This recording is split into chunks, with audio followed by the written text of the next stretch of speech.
What are the 6 key activities that you need to understand if you're going to do BDD successfully? I've got a diagram here from BDD in Action where I walk through the whole thing, and I'll bring it up in the video so you can get a better idea.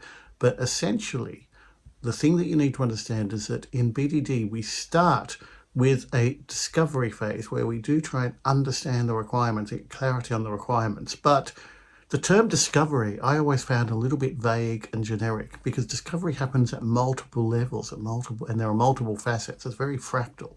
So in fact, the way I describe things, the way I think of things, is that there are multiple levels of discovery. The first one we call speculate. We call it speculate, not high-level discovery, because we don't really know what we want at this stage. This is where we discover the epics or the business flows or the product level understanding of what we need to do. Speculate happens before, way before any stories. That happens when we start to try and understand what our global requirements need to do, what our global application needs to do. So this is where we discover epics. The next level, illustrate, is where we have an idea of the epics and we want to break them down into stories. This happens a little bit closer to the sprints, or closer to when we start working on those stories. Why do we call it illustrate and not discovery?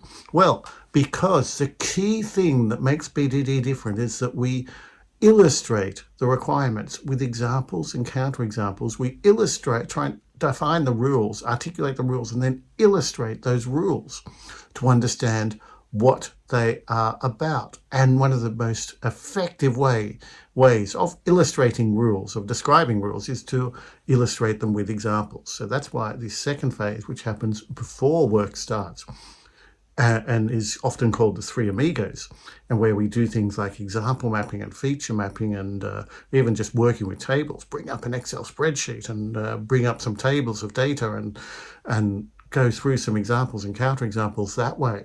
These are very effective techniques, and this is what happens at the illustrate phase.